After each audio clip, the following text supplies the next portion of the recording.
Hey, good evening. I'm Rick Dancer. Welcome to Get Real with Rick Dancer, coming to you live from, where am I now? Oh yeah, that's right. I'm in Townsend, Montana. Tonight, our show is sponsored by our friends at Compton Family Wines out of Philomath, Oregon. Tabitha and the family, they will give you a $15 discount off your first 2 bottles of wine. If you go on their site and just put /Rick, it'll take you right to the site. You sign up and you get $15 off your 2 bottles. Also, Dr. Michael Bratlin with Chris Dental Family Dentistry. He believes that you have the freedom of choice to pick your dentist. He's not concerned with anything but your health, to make sure that you are healthy, so that he's very open and he wants to make sure that he has free people coming to his place. Everybody is welcome. That's his theme. And also Matt McCarl over at New Leaf Hyperbarics, where if you're hurting or aching, there's no excuse for that. You can get your hyperbaric treatment or light therapy. And Matt is one of our longtime sponsors, and he will be here tonight as well. We have a special guest in the studio. Let me bring up the open first, and then we'll do live from Montana, an Oregon candidate for House District number 16. How's that? We come all the way to Montana just to do that.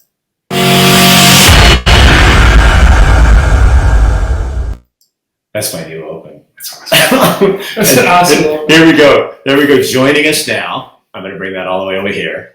And I'll push this little thing over here so you can look up. All right, my man. Tell them who you are, Keith. Hey, hi. Hi, everybody in Oregon and Montana.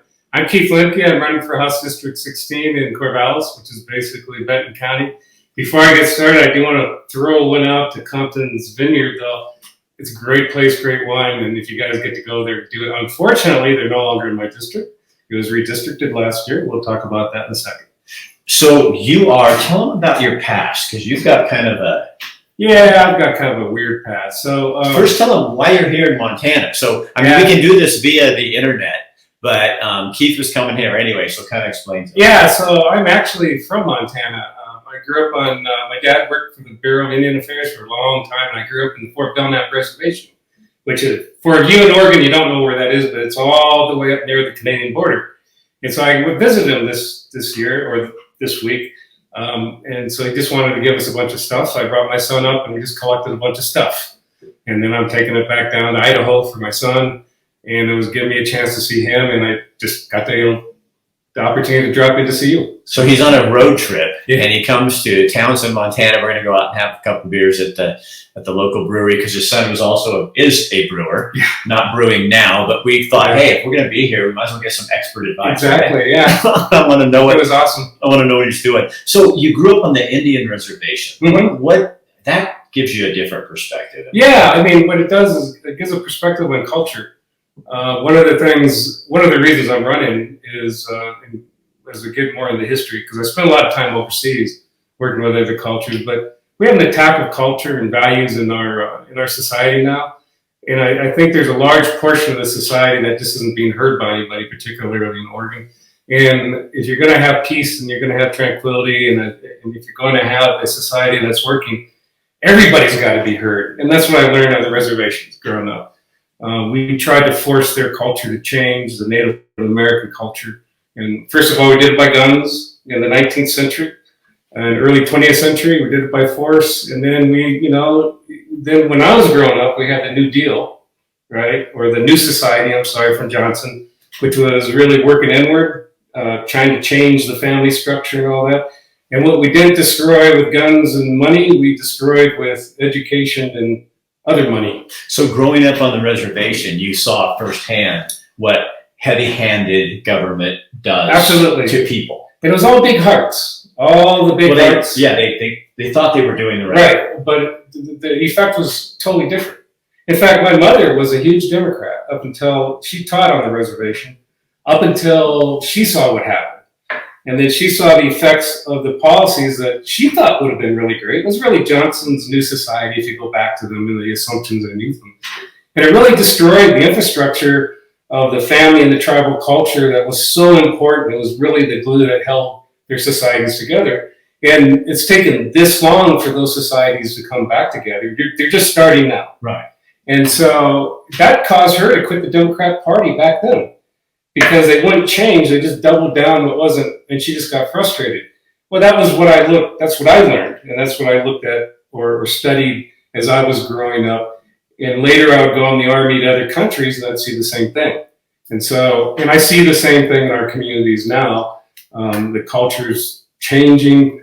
And so that's why I got involved. I think it's wrong. I think at some point we're going to wake up to that fact, and we got to have alternatives. We've got to have movements going where it presents all their alternatives to people to go to. So your dad worked for the BIA? Yep, he was a BIA. So the BIA, and correct me if I'm wrong, so that was the Bureau of Indian Affairs came in, right, and really tried to make people assimilate. Yes.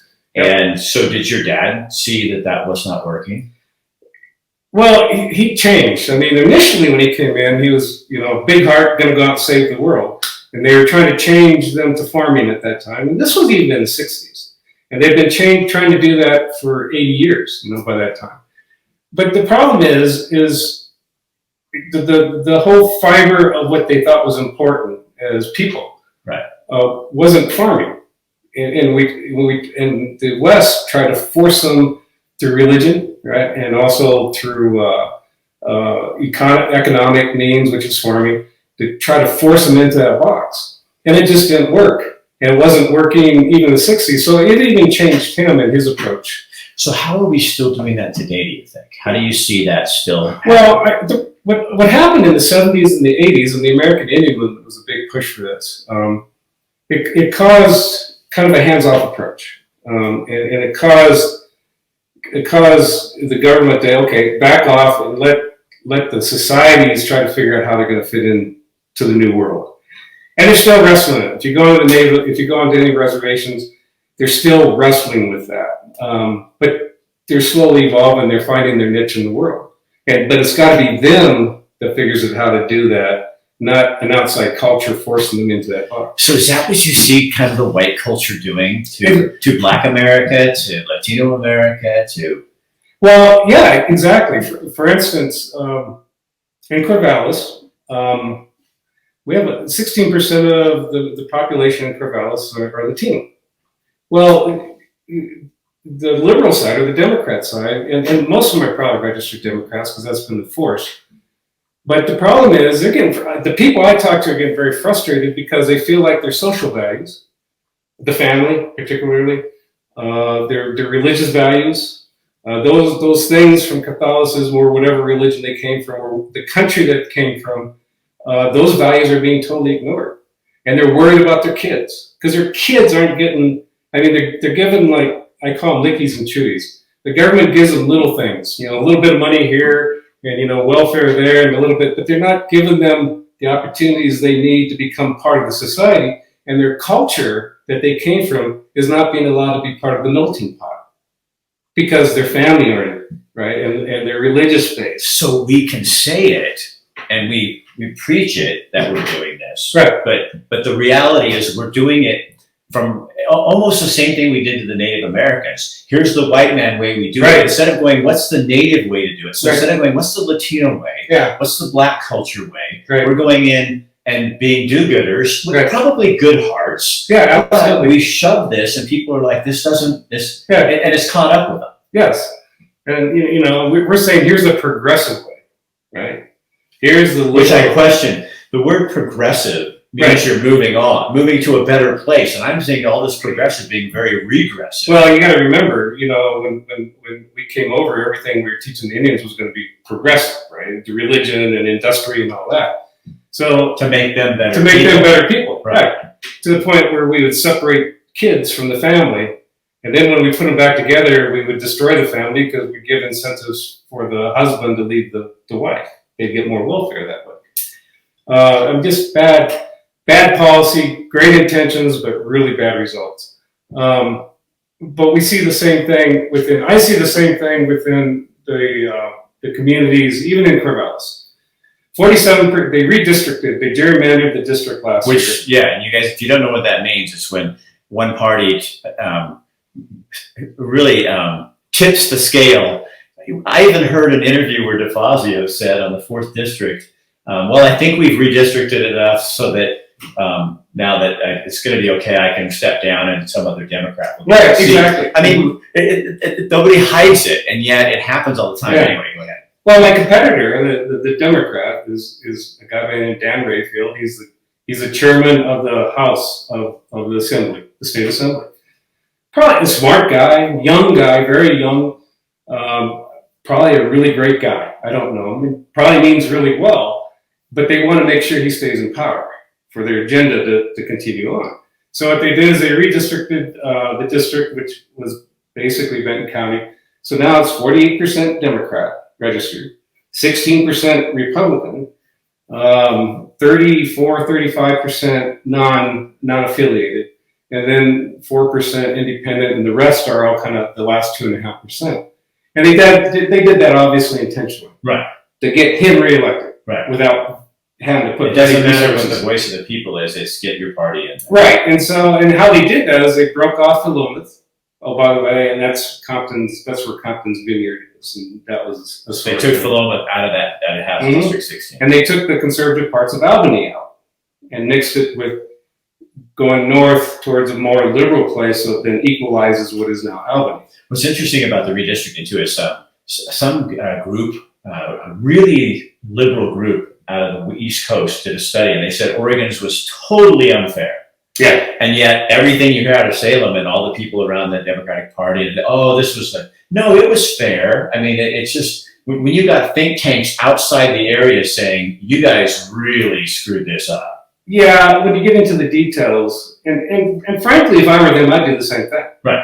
I mean, if I wanted to keep in power, I would do the exact same thing. But it doesn't represent the people. So I'm going to run a couple of commercials here real fast. And then when we come back, you served in Afghanistan? Yes. So I want to find out what you saw in Afghanistan, how America did the same thing. Exactly. So, so let's get a couple of commercials up here real quick. The Pinot Noirs rest between 6 and 8 years. They're kind of their prime. And this is our 2016 Llewellyn Pinot Noir. So in our tasting room, we were on our 2016, which is kind of a treat to get to taste that old of a vintage. And this is our Old Vine Collector Series. And then we do have our Garden Series wines too. So 2 different price points. This is the higher tier, and this is the, I say an economical tier, but also just a lovely wine. This is mainly that's out there nationally distributed is our Garden Series wines.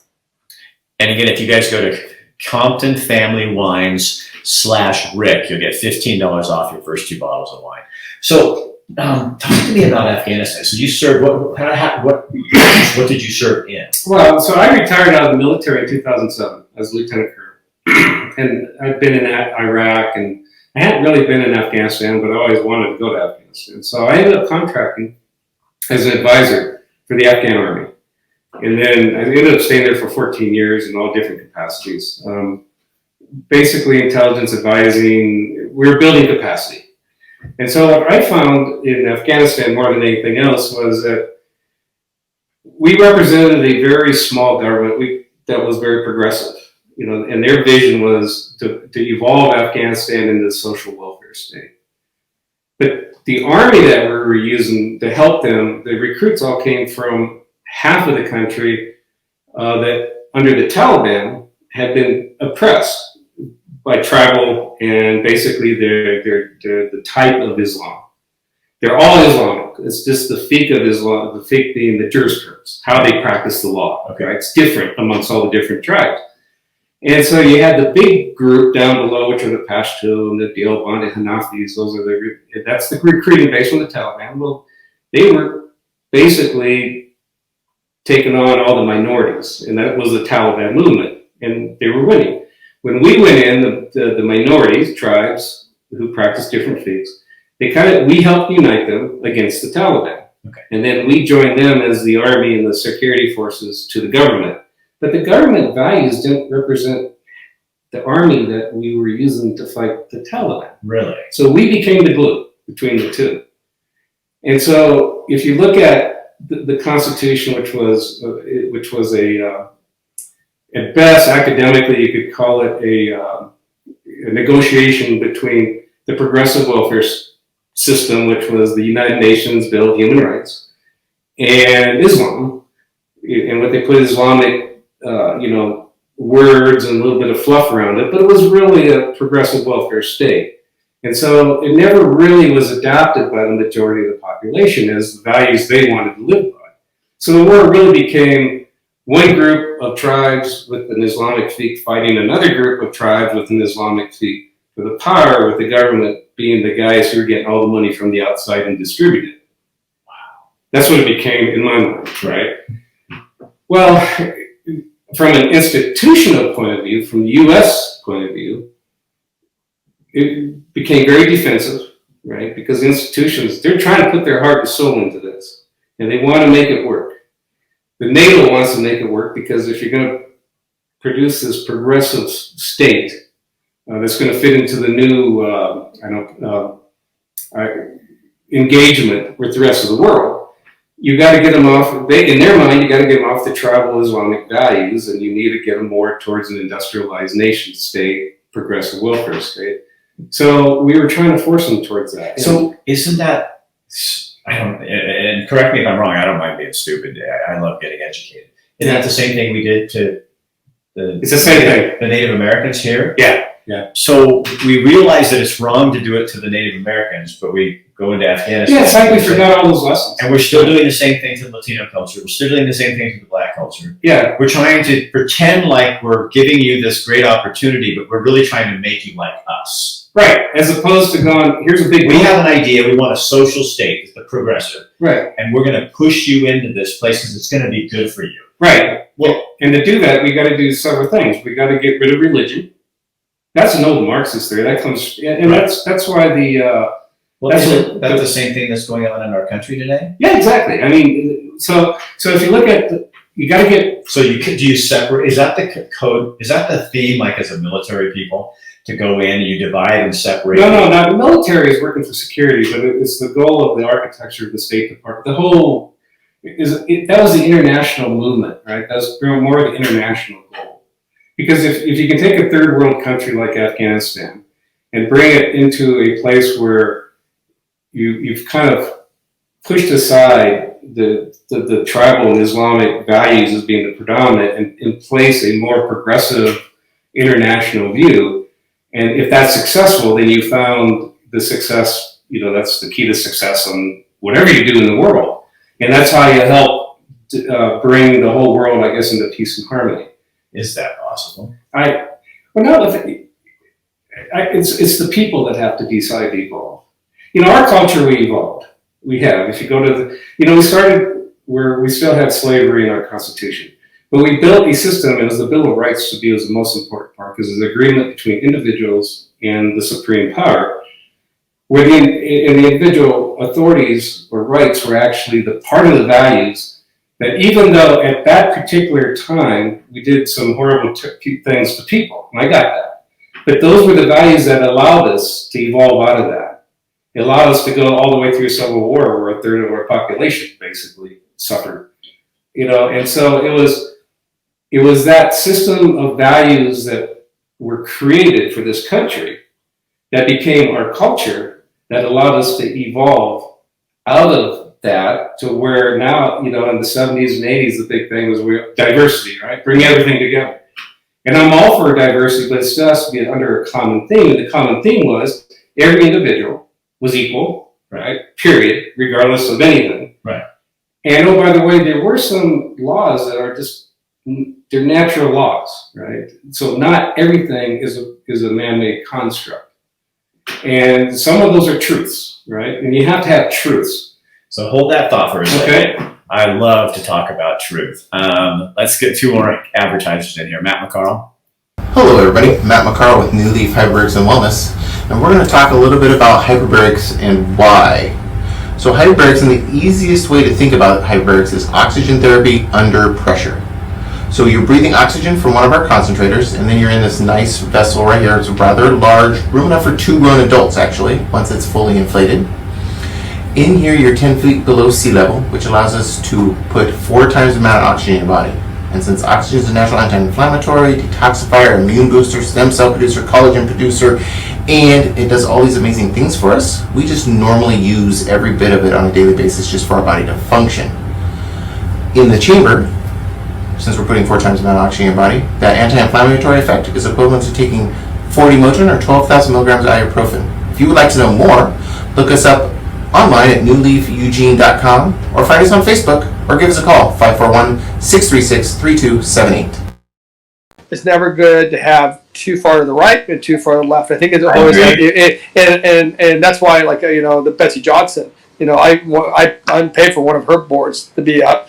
I don't believe in everything everything that she has voted on, but I think she's a good-hearted person. And she believes that she can work with Republicans and Democrats, and I think that's what we need more of. People that are willing to work, actually, to be in power, and not just go extreme to the right or extreme to the left, but somebody that's willing to kind of work with everybody. And she is. That's why I like her. Well, I think she loves Oregon, and she doesn't want to be governor. She wants to lead the state, and that's a big difference. There's a lot of people who want to be governor. Brown. And I'm going to say this too, Rick. Sorry, is I don't know a lot about the Republican candidate, and I probably I'll know more later on. But right now, I really do like Betsy Johnson. She's just a good-hearted person that is sincere and wants to see less crime, wants to see less homeless. She wants to take care of the homeless problem, and she believes in gun rights, and so I think she's a good person.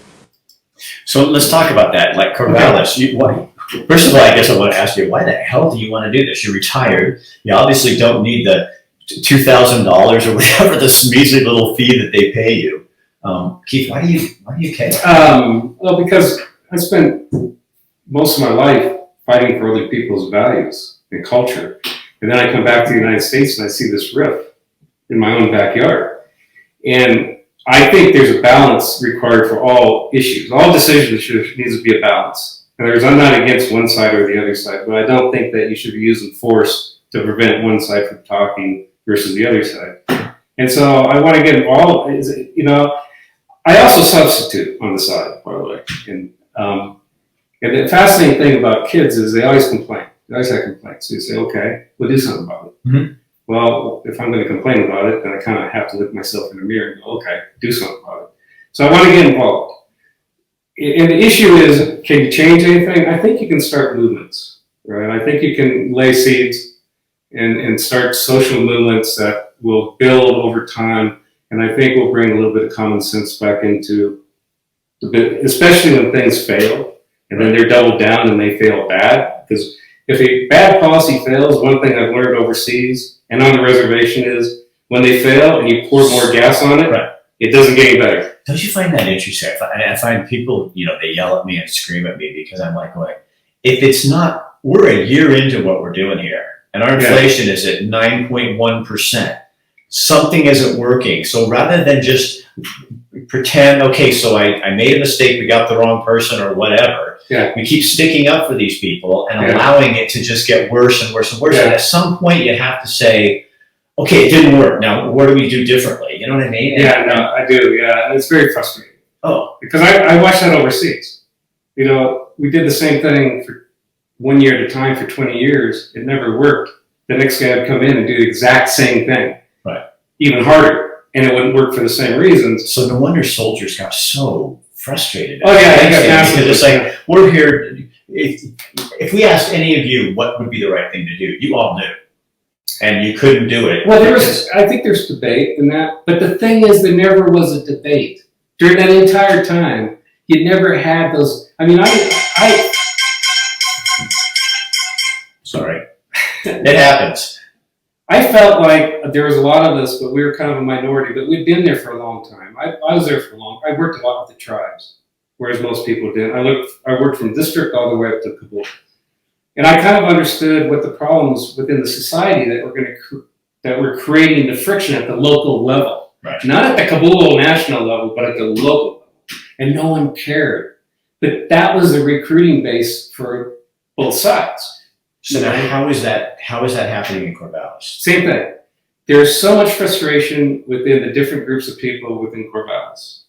The non-affiliated, most of those quit one of the parties or the other because they just gave up. Right. That's 36% of the population of Corvallis. What I think Oregonians don't understand right now is there are more non-affiliated voters in Oregon than there are Democrats. And than there are Republicans. Not together, Right. but separately. They passed the Republicans a couple of years ago. Yeah. But this year they just passed Democrats. So that means Democrats and Republicans, you don't own the conversation. Yeah. No. Now, the problem with those non-affiliated voters, which I was one, is then we don't. I think a lot of them have given up. They have. You know, They don't vote. Yeah, they just don't vote at all. So now you've got two groups of people going at each other, and the same thing. People have to get in Right. there and say something because it is their voice. And I know the Asian community are frustrated because they attack what they see on the family. You know, the Do you movement. think the movement is like out of touch with what it's so loud and so overbearing that it drowns out everybody? But you can drown people's voice out, but that doesn't change what they feel. Well, right. I mean, and it's just like the LGBTQAI plus community. I feel for them. No one hates them. Okay. And I definitely don't hate them for a lot of different reasons. And some of them are personal. To be called hateful is wrong, but the issue is they represent a portion of the population, but you can't forget about everybody else at the expense of that. Right. I'm not saying you exclude them, not at all. I'm saying that that's part of the melting pot of all the values. Right. And there are so many people that feel like they've been excluded. And in the Hispanic community, family and their religious values have been kind of thrown out the side. I mean, You can't pick on Catholics and expect the Latino community, who's highly Catholic, well, imagine to come in and support you. Imagine your whole society being around the church, Right. from where you came from, Right. and then you come to the United States, and that's still the bond. That's how you're That's how you're getting the strength, assimilating the society, and you can't meet because of COVID. But if you belong to, I don't know, another group, Say, South demonstrating, protesters. yeah, it's okay. Right. You know, so I mean, how do you justify that as being just? See, and I think that hit all of us really hard. I think that was a huge mistake on the government's part, which is good. Yeah. A good mistake because it revealed their true heart. And when you shut everybody else down, don't let them go to their synagogue, don't let them go to their church, don't let them go to their school, don't let them worship or just hang out in some way. And then you have protesters come in and you say not a word and they destroy downtown Portland, they destroy Eugene. Right. And then I'm sorry, you just lost a ton of people going, and you can talk louder than us and you can yell it and you can make it culturally the way it's supposed to be. But I think what's happened is the scale has tipped and all of a sudden we're not shutting up anymore. And we're saying, no, you don't run the conversation. Well, it's not just. I mean, simply, I'm going to put on the justice warrior suit from the other perspective. It's not just. Okay, why does one group get to yell and do everything they want, but another group, you can't? You're because we don't agree with your particular social values? Right. I mean, really? I mean, that's what we're going to So say. you're that right and I'm that wrong that Right. you can't, but I've seen that in the news business. It is, yeah. When I worked in the news business, you'd see there were people who were pro, let's say the abortion issue. Right. Issue. They could go cover it. My news directors would let them go cover it. Yeah. But because I had a different stance on that, then I was not allowed to cover it. Right. And you're going, wait a second. So I don't do anything. I don't protest. All I do is I have a personal feeling about it. Right. And this person's on committees, working in the community of choice, and you get to go cover this. Does that? I'm sorry. That is so unjust, and it is, and it is a justice issue, and that's the problem. And when people feel that's unjust, and understand that what's ironic about that's the point of view of say Antifa. Yeah. Or BLM. That was the whole sub thing about BLM. It's unjust how we've been historically treated. Right. Okay, and granted, I'm not going to argue that. No one argued that I know of. But the issue is to say that the other groups can't say anything is just as unjust. Right. And so now you're choosing who you're going to be just to and who you're going to be unjust to. And that is not dangerous. That's dangerous. And it creates a conflict or a perceived attack on culture and values, and that perceived attack is what causes more conflict. Right.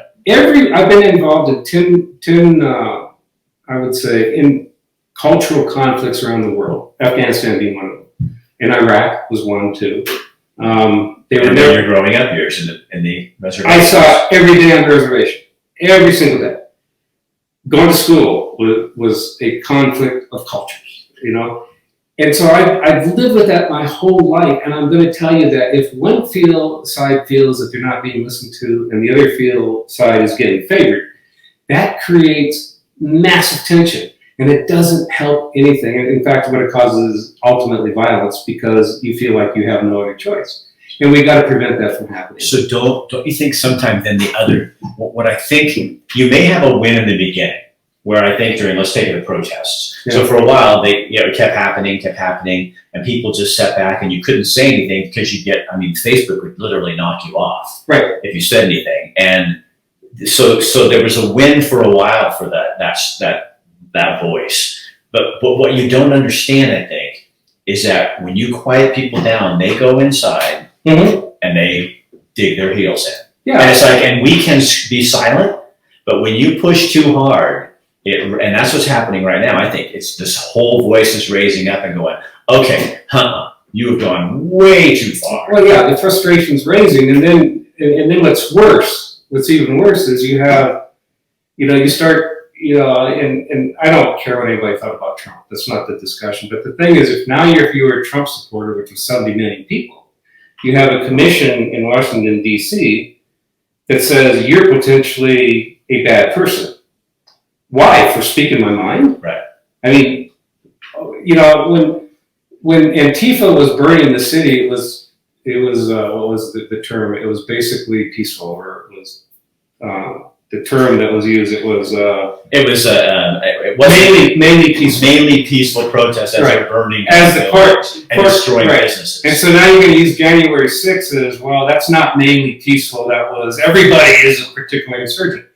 Absolutely horribly terrifying to me. Right. That they would politically, any organization from right, left, center, I don't care what organization in the world, that they would politically, and then they would pull in a political favorite from the Justice Department and FBI. So they're using politically favored people in the institutions of state to attack basically social values. Right. And that's what it is. They're attacking social values again for whatever reason. And it's horrible. Well, I think the other thing they're missing is, okay, so inflation's going through the roof. Gas prices, okay, they're coming down 20 cents, but it's still $4.59 or 69 a gallon.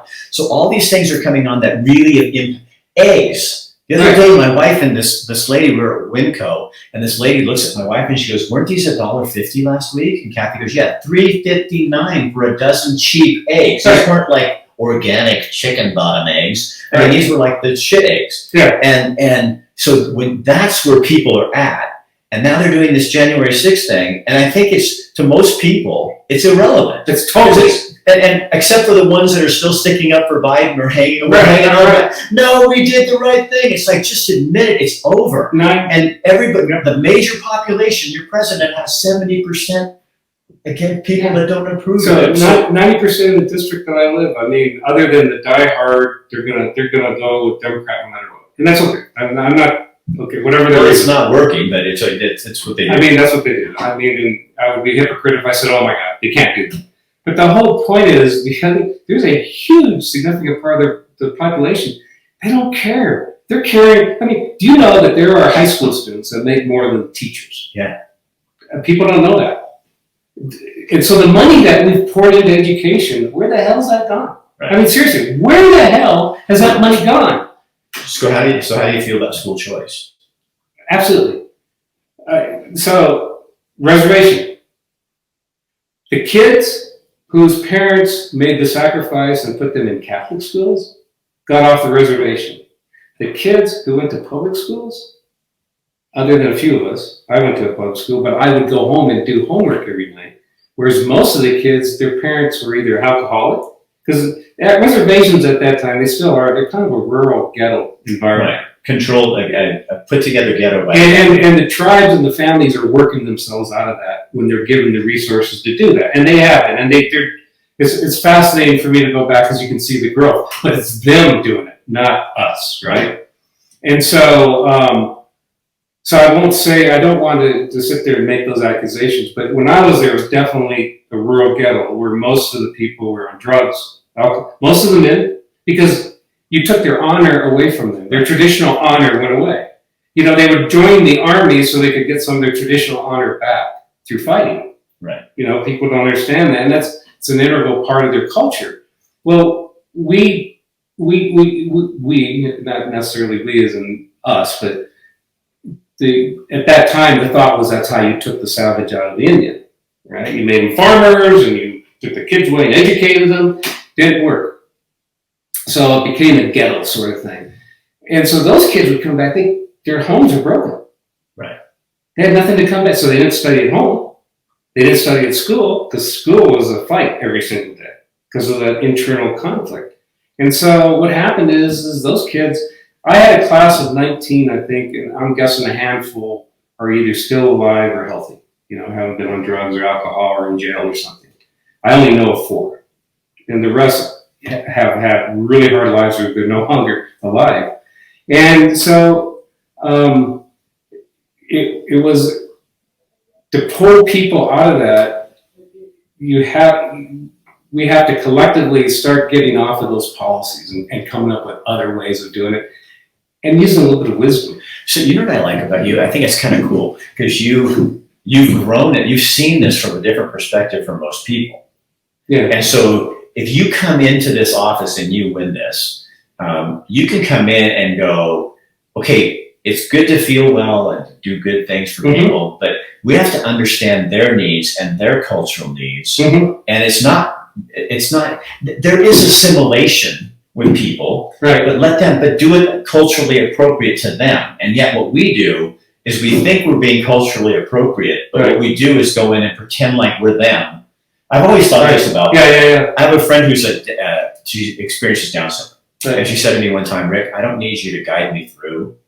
I just need you to break the glass wall between you and me. Right. So I can come in and then just get the hell out of my way right. and let me go in. And you see this with African Americans in our community. The white people go in and then they keep trying to guide them. And it's like, they don't need your guidance. These are smart, intelligent, wonderful people. Just get out of the way and let them walk through the door and do it their way rather than and we profess to not do that, but we do that because we let our feelings run our absolutely instead of using our brain and our heart in conjunction to make decisions. I mean, the classic example of that, I was in Baghdad. I was working for a fairly high State Department official, very, very high, very influential, very academically attuned to the Central Asia, one of the experts, right? And I remember coming in and saying, and I had come out of a provincial area, and I was kind of briefing on what was going on tribally in that area, right? And organizationally as well. And I remember saying, oh, I just love the Afghan culture so much. I just love it all. Now, if only they could treat their women differently, right? Well, their culture, the women and the men's roles are defined in the Quran and defined in tribal, because imagine this, you have no electricity. Do you know how long it takes to wash clothes by day? Right. By hand? Or to go get water from a mile away? Or to cook by hand? Or to do just your daily living manually? Well, all the rural communities didn't have electricity. Right. Which was about 90% of the population. And so you say, well, we got to get the women out working. Where? And who's going to take care of the family? Well, the man can do that. Who's going to work on the farm to get money for the food at the bazaar? Right. I mean, so they weren't ready to go there. And we put our values on their culture because and honestly, Keith, it's pure arrogance. Because we go in thinking this is the way it should be done. We do it this way, and this is called freedom. This is what it really is. When it's not going in and helping them be who they are. No, they have to evolve out of that. Right, because if they're not like us, then it's not. Right, well, it's even worse than that. If they're not like us, then they're morally bad people because they're picking on the women, or they're picking on that person, or they're picking on that group, or they don't like that group. We put our values of what is good and bad upon the way we treat people versus how they treat people. And their society's totally different and can't sustain that. So how do you bring that to Corvallis, Oregon? Well, I look at it 3 ways. I look at it as you approach every problem. You can't, because a lot of these problems I call them tragic problems. In other words, there is no great solution for everybody. Abortion is one of them. Yeah, a fetus comes up within a woman's body. Should she have the right to her body? Absolutely. I mean, that's a God-given right. right? To yourself, Mhm. unless you get a virus. Then apparently not. Yeah, That's a different issue. my body, my choice. Yeah, I won't go to that. Yeah. But that does make a lot of people frustrated. It does. Because that's one of those injustice things. It's just for them and their body, but not just for me and my body. And you're preaching it now, and I may agree with you, but you can't give me the same right. Right. And you come up with an excuse because, but it's all basically, Yeah. and that's the hypocrisy. That's the hypocrisy. It's the same thing with gas. Right. So we can't put our own people to work. So we're going to pretend like we're reducing fossil fuels. Right. But our president goes to Saudi Arabia to get fossil fuels from the same planet. So it's still doing the same damage, but we can't get it from here, so it feels better because we're having someone else do the damage. Well, and that goes back to my first thing, which is when you make a decision, I think honor needs to be a part of it. People go, well, what's honor? Well, honor is doing the right thing for the right reason, right? A lot of that going on. And then being honest in why you're doing it. Right. See, in reality, what Washington is doing and Oregon is they're trying to force people into non-carbon energy. Right. Get your electric car even though you can't afford it. And they're going to use it with the classic, because this is progressives, this is the Democratic theory, so this is not a conspiracy thing, this is their theory. Government uses the carrot and stick to force people to do the right thing, right? That's government's role in their mind, right? And there's some times when that needs to be done. I got it. But there's a lot of times when it doesn't need or cannot be done. And they're carrying a really big stick right now, financially, hurting a lot of people, but there's not a lot of carrots out there. Right. And that's the problem. There's no balance in this. And so I understand what they're doing, but be upfront about it. We're going to let prices go up to force you to pay more to force you on electrical cars. That's what we're going to do. Okay? Well, maybe I don't want that to happen. Well, they're not going to tell you that because you probably can't afford it, Right. and you're not going to vote them into office. So then the very people who profess to want to help the poor Are hurting them in the long run. and really helping the wealthy. Because the only people that are able to purchase an electric car are the wealthy. Now I'm going to give them the benefit of the doubt and say that's an unintended consequence. Right. Unless they're heavily invested in electrical companies like some of them. Right. But I'm going to give them the benefit of the doubt and say, well, that's because they want to save the world. Okay, I got that. But if I'm killing people to save the world, then who gets to choose who dies and who doesn't? Right. Is that honor? And is that, and oh, by the way, if you're not telling me what the true intention is, that's dishonorable. You got it. I elected you into office. I want to know what the true intention of your decision really is. And don't you think the big screw up is that you've done this, you push too hard. Right. Too far, too hard. Right. With the restrictions on COVID that you did, now there's so much literature out there saying it was wrong. It's caused mental problems with our children, their education. I mean, it was a big fuck up. It was, yes. And now they know it, and they still stand behind it because they can't have honor and admit that they fucked it up. Right, and admit some of the reasons that they did it were wrong. Right. The assumptions behind it were absolutely wrong. Was their heart in the right place thinking this pandemic was going on? I'll give them the benefit of the doubt. I'll give them the benefit of the doubt. But don't silence people who are questioning and saying things, because a lot of times in the questions you can find better answers, and that's what they stopped. Yes. They sealed that down, and anybody that brought anything up, which is now 90% on Facebook now, we were shut down on the things, and then people come on and go, "No, you weren't." It's like, "No, you weren't. Yeah. I was, and other people like me were." And that's not leadership.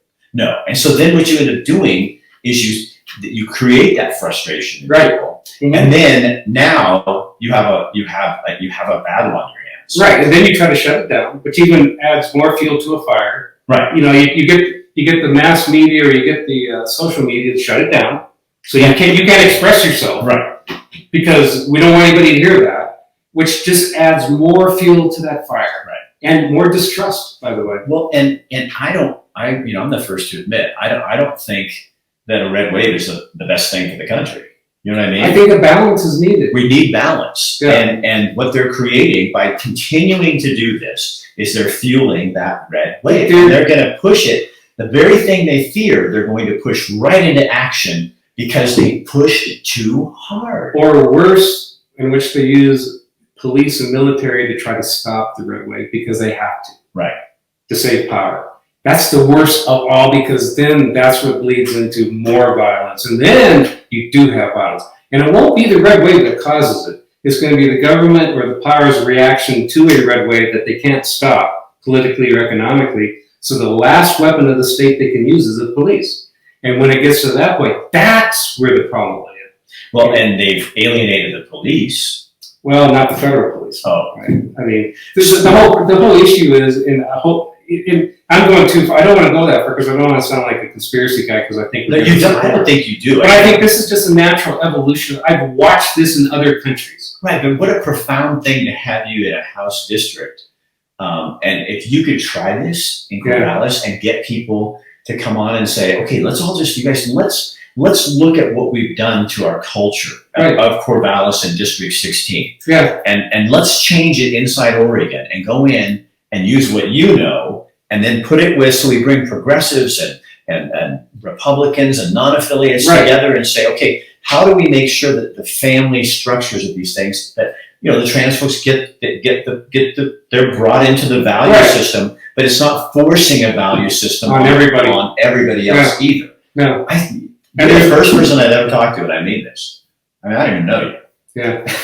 But you're the first person that I get it. I mean, you opened my eyes today. I see it from this is a whole different perspective, and you give me hope. Yeah. I mean, I feel like this is really part of the answer. So there's two other things with this. The second part is the balance, and we talked about that, right? So for every issue, there's going to be conflicting philosophy, because I'm an amateur philosopher too. But there's different philosophy, and the philosophy, even Marxism, right, the critical theory, has some merit to it. I don't believe in it as an overall theory, but it has some merit to it in a confined space. The free market has a lot of merit to it in a confined space. We know that. Right. And there's merit to both, but at the right time, at the right place, and contained, right? Well, the critical theory means that, the primary assumption is that everything's a man-made construct, so it's a battle of hierarchies. And yeah, you go into the organization, there's a hierarchical battle going on. I got that. But it doesn't have to dictate life, right? Because not everything is a hierarchical battle. Right. If I go to the woods out there, there's no one controlling where every plant and every tree goes, and they're all trying to get sun and they're all trying to get water. And, that will work a lot better than if I'm out there trying to plant each seed. Right. Controlling the hierarchy. Right. So there is a natural truth that's going to create more life and spread more goodness than me out trying to direct it as a human being. So there are natural truths and there are man-made constructs. And they both have to be integrated to the best possible solution. So that's the balance, right? And in every issue, there's a philosophy associated with that. What is more important, the personal or the collective? Well, I could fight that all day long, and both are right and they're true. But I always put preference on but one has to be dominant, and the personal always has to be dominant. This is one of the cultural changes we've made that I think we need to relook at, because if all the people are taken care of, the collective is going to be okay. Right. But if the collective is okay, does not mean all the people are being taken care of. Right. And so if theory is only valid unless in every single case it's true. And so the collective theory is a failing theory to begin with. And so that's why the Bill of Rights is so important, because it's individual. But it's two different conflicting theories. But there's a balance of those in every policy. And you've got to have to determine which one's going to take dominance. I would always do the individual, which is why the COVID mandatory things, in my case, should have never happened. Right. You should have had the choice. Right. Don't you think more people would have bought into it? Yeah, I think Governor Brown should have come out and said, hey, we got a problem. Yeah. This is a pandemic. We don't know everything about it. Right. But what we know is if you guys can separate, stay home as much as possible, distance yourself. If you're okay with wearing a mask, wear a mask. I bet way more people would have done it than to come down and say, I know this is really, really hard.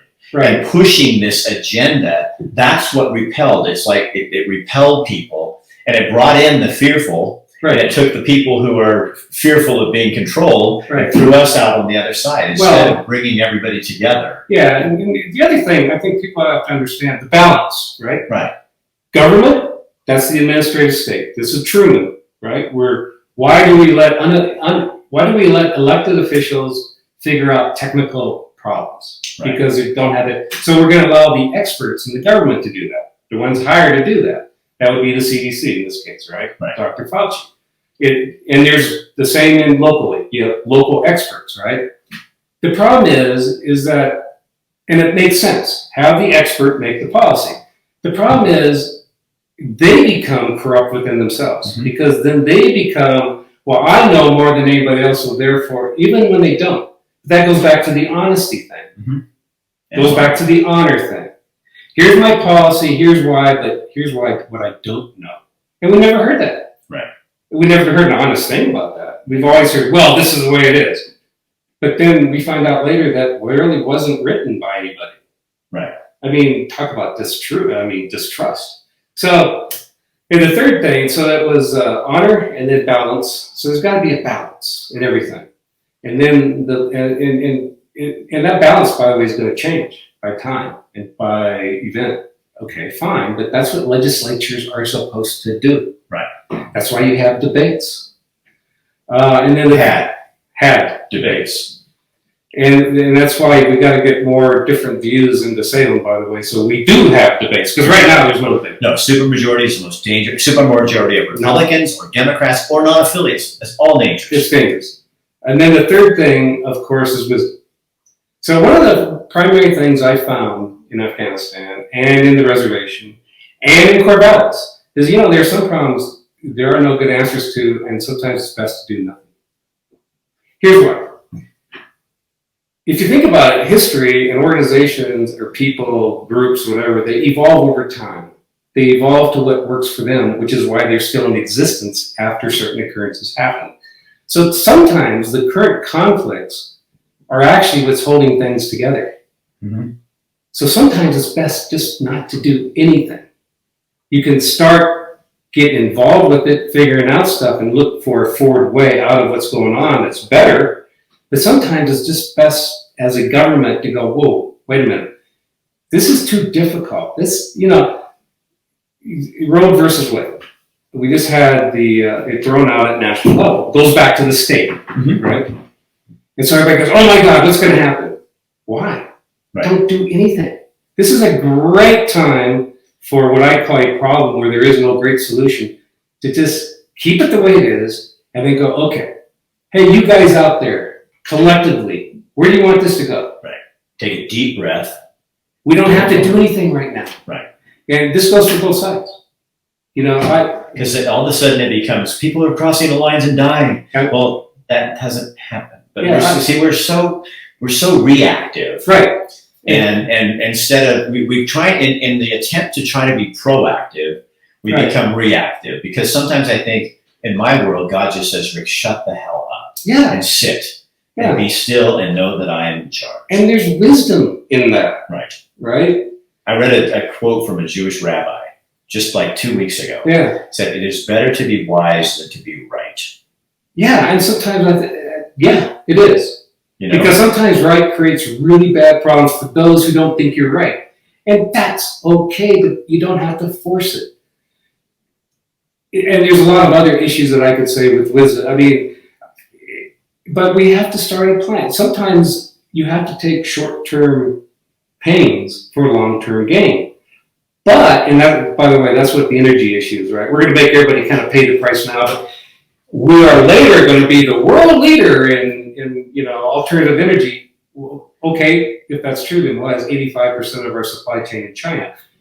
Just saying. Right. Why are we producing stuff here? And before you go into, first of all, these people need to run a business for a while. Yeah. Like if you have a business and you're just going to go in and say, okay, scrapping all this and we're just going to do this, you got to ease into it. And we have nothing they're talking about rollouts in the Pacific Northwest, Right. power rollouts. Yeah, and they're going to have them too. So that's a good thing. You're going to put people in Well, that's the price to pay for progress, right? See, why? Wise. You should come up with alternatives before you start moving that Yeah, direction. why is that wise? Oh, I know, because you're rich enough to have a generator where it's not going to affect you. I got that. But how about the rest of us? Right. And you have an electric car, well, then you should just be progressive and get an electric car. They're expensive for a family. But, a lot of the people I'm seeing driving around in my neighborhood are driving old, 70s and 80s cars. Yeah, because that's all they can afford. Right. And And that's an interesting point, because I was reading on the Wall Street Journal the other day that even if everybody went to electrical cars, you don't even have near the raw material required to build them. So why are we forcing people to electrical cars when the supply chain can't support what they have now? Right, and we want electric cars, but we don't want people to mine. So in Montana, Yes. mining is huge for palladium and Right. I can't remember the other one, but both are used Yeah. in making chips to make those electric cars. How do you make electricity? Coal, water. Well, we don't want dams, and we don't want coal anymore. Well, then you don't have electricity. How do you charge a freaking car? Right. So at some point, it's going to come to a And head. so, and why does Chinese coal burn cleaner than American coal, apparently? Right. Well, Because they're doubling their capacity to keep up with our demand. so obviously, Saudi oil is not a true fossil fuel, because Right. we can go there and use their oil, Right. but we can't use our own. So Right. we pay a horrible government Right. all this money Right. so we can get their oil when we're putting people out of work in Yes. our own country. See, that's not honor. No. That's not being honest. Because you're not telling the truth. Right. Because if you were, everything would make sense. Right. So they're making policies. They may even think they're doing the right thing for the right reason, but they're not telling us why. Right. And that's the problem. And then the balance, there is no balance in this, because no one else is having a debate. There is no debate about this, because you have both houses in Oregon. There's been no debate about this. Right. In fact, my competitors paid by the environmental organizations that are behind these arguments. I mean, so Go into the Orstar and Yeah. see how many legislators get money from Pfizer. exactly. No, go look. It's almost Everyone. Republicans too. Yeah, everyone. I mean, everybody gets about Well, $1,000. and that's the other side. Both sides are corrupt too. Yeah. Okay, when I talk about corrupt, I don't mean illegal corruption. There is what's called legal corruption. Right. And that's the worst kind. Like, for instance, I would say, instead of legal, I would say acceptable, socially acceptable well, corruption. the thing is, we use that in Afghanistan too. Acceptable nonsense. See, I'm done with the acceptable. I just want real. I'm looking for truth. I I think most am Americans are. done with acceptable. Yeah. When there's a bill that's going to be passed next week, federal level, which also impacts local level, and you have half of the legislators already investing in the stock because they know who's going to get the subsidies by company, that is legal by their law, Right. but it's corrupt. Right. And people can say, well, they deserve it. No, they don't. See, that's where I really differ with a lot of the American public. The American public's been conditioned to think that politicians should be able to deserve it, Right. because it's always happened. Well, that's what they do. But, Yeah. and they'll give them a pass when it's like, wait a second. No, they A don't. lie is a lie. I mean, Right. if you're a God-fearing person, which I am, Yeah. a lie is a lie, and it's not going to get away with anything. So why are we giving them? Oh well, it's okay if you do that because everybody does it. No. We got to, and that's got to stop. Yeah. I mean, it's got that whole conditioning has to, and it has to stop from the people who are involved in it. Otherwise, it never will. Okay, so we actually have gotten like almost an hour. No, I love this. This is super Yeah. fun. Give them, how do you get their help? What do you need? Oh, yeah. So I need help, like everything else. You can go to my webpage. It's www.voteforkeithlembke, all one word, and it's spelled KEITHLEMBKE. And I have your name written on there so people will see. Okay, yeah, it's just Vote for Keith Lembke. When that goes to my webpage, or you can just write to me on email, and it's Keith@voteforkeithlembke. So, And if this conversation caused you to think, thank God. If it caused you to look at the world a little differently, good. and if you're in Corvallis, help me help you. I don't care who you are. Yeah. If you want things, if you want a new approach to what we're trying to do and come together as a team, all approaches and all values, and let's figure out the best ones of them all, vote for me. I promise I'll do that much. All right. Keith, thanks. Thank you, man. Yeah, no, you were welcome. Thank you. Yeah, Awesome. that was awesome. So, you guys, we want to thank our sponsors again. Compton Family Wines, Cristiano Family Dentistry, and New Leaf Hyperbarics and Wellness Center. We can't do this stuff without you. The other thing you can do for Keith, me, and them is share this on your page. Just immediately take it, share it on your page. You never know who's going to see this that might go, oh my God, I have power. Oh, one more thing. Quick. Yeah. Go. If any of you out there want me to come talk to any group again, I'll be more than happy to. Just go to the Anytime, website. go to the website or the email, let me know. All right. Good night, you guys.